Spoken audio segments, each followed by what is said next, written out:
Welcome to Easy Physics. Why the color of a sky is blue? हमें आसमान नीला क्यों नज़र आता है? इसलिए क्योंकि our atmosphere contains air molecules and many other finer particles. These air molecules and particles scatter the incoming white light. लेकिन ये जो वाइट लाइट होती है ये बहुत सारी लाइट यानी कलरफुल लाइट की एक स्पेक्ट्रम है वाइट लाइट, जिसकी अलग अलग वेवलेंथ है। तो जिसमें ब्लू की वेवलेंथ शॉर्टर होती है और रेड की 1.8 टाइम्स बड़ी होती है। तो ये जो फाइनल और स्मॉलर पार्टिकल्स हैं, ये स्मॉलर मॉलिक्यूल्स ऑफ एयर हैं, ये इन ब्लू जो शॉर्टर वेवलेंथ की ब्लू कलर ऑफ लाइट है इसको ज़्यादा स्कैटर कर पाएंगे। इनकी स्कैटरिंग स्ट्रॉन्गर होती है इन कंपैरिजन टू रेड को कम स्कैटर कर पाते हैं। हाँ, उससे अगर कोई बड़ी पार्टिकल होगी वो रेड को ज़्यादा स्कैटर करेगी, ब्लू को नहीं करेगी। लेकिन आमतौर पे जो दिन की रोशनी में साफ आसमानों में जब सूरज हमारे ऊपर होता है तो आसमान नीला नज़र आता है। ये इसलिए कि जब वो स्कैटर्ड ब्लू लाइट होती है वो हमारे आंखों तक पहुंचती है, जब हम उसे देख पाते हैं तो वो हमें वैसी नज़र आती है। चूँकि रेड वाली नहीं उतनी पहुंचती है, ब्लू वाली ज़्यादा पहुंचती है, इसलिए ब्लूइश नज़र आती है। अब सोचिए कि क्या हो कि एटमॉस्फेयर ही ख़त्म हो जाए। जब एटमॉस्फेयर ख़त्म हो जाएगा तो कोई स्कैटरिंग नहीं होगी। जब कोई स्कैटरिंग ही नहीं होगी तो हमें तो डार्क नज़र आएगा पूरा एटमॉस्फेयर। ये ऐसा होता है जैसे एस्ट्रोनॉट आसमान में आकाश में गैलेक्सीज की ट्रैवलिंग करते हैं तो पूरा यूनिवर्स उन्हें डार्क नज़र आता है। ये इसलिए क्योंकि वो वैक्यूम है ज़्यादातर स्पेसेस, जो वैक्यूम से तो वहाँ से कोई स्कैटरिंग नहीं हो, रिफ्लेक्शन नहीं हो रही है दोबारा लाइट की, इसलिए वो हमें नज़र ही नहीं आता है और टोटली डार्कनेस वहाँ फील होती है। रेड लाइट जो सिग्नल होता है जो डेंजर के वक्त में रेडिश, क्यों रेड ही चूज़ किया गया? इसीलिए क्योंकि फॉग और ये स्मॉग होता है, ये इतने फाइन होते हैं कि ये रेड ब्लू को तो स्कैटर कर पाएंगे लेकिन रेड को नहीं कर पाएंगे। तो रेड जब स्कैटर नहीं होगी तो रेड हमें दिखाई दे देती है। उस पर जब रेड वहाँ से चलती हुई पार करके हमारे आंखों पहुँच जाएगी जो नेम प्लेट्स है वहाँ से। और अगर वो ब्लूइश होती तो हो सकता था कि वो स्कैटरिंग हो जाती और वो हमें उतनी क्लियर नज़र नहीं आती। तो ये रीज़न्स हैं और भी बहुत सारे रीज़न जो कि स्कैटरिंग बहुत ही इंपॉर्टेंट रोल प्ले करता है। तो हमारी जो नीली आसमान है इसके पीछे भी यही रीज़न है। Ask questions if you have any doubt. Welcome to easy physics.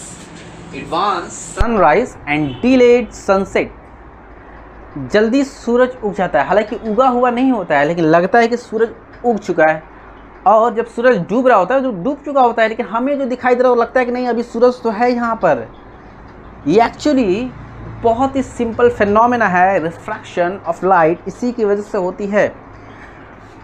अच्छा, मान लीजिए ये हम धरती है, यहाँ पर हम बैठे हुए हैं इस पोजीशन पर, धरती पर हम देख रहे हैं अपनी आंखों से। जब सूरज अभी निकलने वाला है, अभी निकला नहीं है बल्कि हॉरिजन यानी कि आपकी सतह के नीचे ही अभी, लेकिन हमारी आंखों से अभी आई साइड से देख नहीं सकते हैं, लेकिन नीचे अभी है। लेकिन जो रोशनी निकल रही है जब एंटर कर रही है एटमॉस्फेयर में, हमारी एटमॉस्फेयर में डेंस होती है। वैक्यूम के कंपैरिजन में हमारे एयर की कोई रिफ्रैक्टिव इंडेक्स है, रिफ्रैक्शन होगा। जब डेंसर ऑप्टिकली डेंस मीडियम में रिफ्रैक्शन होगा तो पाथ चेंज करेगी, रिफ्रैक्शन की वजह से पाथ चेंज करेगी तो ये थोड़ी सी ऐसे मुड़ जाएगी। हम जानते हैं कि रेयर टू डेंसर जाती है तो नॉर्मल की तरफ थोड़ी आती है, थोड़ी सी अंदर एकदम मुड़ेगी। तो जब देखने वाला उसको देखेगा तो लगेगा कि अपेरेंटली ये यहाँ से आ रही है, देखेंगे ऊपर से थोड़ी आ रही है, तो वो ऊपर नज़र आती है, यानी सतह के ऊपर से उसे नज़र आ जाती है। इसीलिए हमें एडवांस सनराइज नज़र आता है। अब इसी तरह जब सूरज डूबने के अगर मान लो चलेगी, सूरज डूब चुकी है, नीचे आ चुकी है, लेकिन वो नज़र आती है ऊपर उठी हुई, यानी डिलेड सनसेट। सनसेट भी डिले होता है, लगभग 20 मिनट की ये वक्त होता है जो एडवांस सनराइज डिलेड सनसेट में होता है। और ये बहुत ही बेसिक और डे टू डे लाइफ में ऑब्जर्व होने वाली फिनोमेना में से है। Ask the question if you have any problem. Welcome to color of sun during sunrise and at sunset is reddish। लाली नज़र आती है, सूरज की लाली। हमें ये सूरज लाल क्यों नज़र आता है? जब आप समुद्र किनारे या आप पहाड़ों पे सूरज को उगते हुए देखते हैं, डूबते हुए, लेकिन जब दिन की रोशनी में जब सूरज की तरफ देख पाते हैं थोड़ी सी, तो वो लाल नहीं बल्कि उजली नज़र आती है। तो ऐसा क्यों है, ये लाली क्यों है? अच्छा, हमारी जो अर्थ है उसके चारों तरफ जो एटमॉस्फेयर है, उस एटमॉस्फेयर में एयर मॉलिक्यूल्स है, जो फन एयर मॉलिक्यूल्स हैं और भी अदर पार्टिकल्स हैं। तो सूरज जब हॉरिजन के नीचे होते हैं, यानी सतह के नीचे नहीं उगने वाली होती है, या सूरज जब सतह के नीचे चली जाती है, डूब जाती है, हमारी आँख के देखने से नहीं होती है, नहीं देख पाने के जो हमारा जो सतह है ये हॉरिजन। तो अच्छा, जब इस वक्त में जब यहाँ से लाइट रीच करती है अर्थ की तरफ और एटमॉस्फेयर में एंटर करती है, तो बहुत ही लंबा डिस्टेंस ट्रैवल करना पड़ता है उसको हमारी आंखों तक पहुंचने के लिए, उस सन रे को।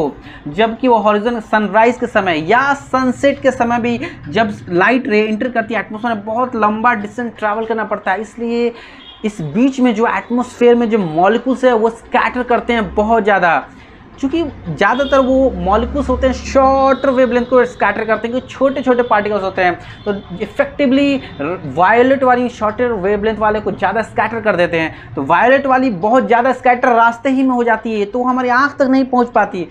तो जो रेड वाली होता है इन कंपैरिजन ज़्यादा पहुंच पाता है हमारी आंखों तक, इसीलिए हमें ये रेडिश नज़र आती है। एट सनराइज या एट सनसेट भी यही होता है कि स्कैटरिंग बहुत ज़्यादा हो जाती है वायलेट की। लेकिन जब सूरज हमारी ऊपर जो होता है, आसमान के एकदम ऊपर होता है, तो डिस्टेंस बहुत ही शॉर्ट डिस्टेंस जो एटमॉस्फेयर में उसको ट्रैवल करना है, तो स्कैटरिंग भी होती है, थोड़ी सी होती है, थोड़ी सी स्कैटरिंग, थोड़ी सी ब्लू तो स्कैटर हो जाएगी, लेकिन ज़्यादातर जो पूरी स्पेक्ट्रम यानी पूरी कलर्स है, टोटल कलर हमें रीच करती है, तो इसलिए हमें वाइट नज़र आती है एट नून। ये it is the series completion for the second unit. We will continue the series for this nurture, ask us questions, suggestion. Thank you.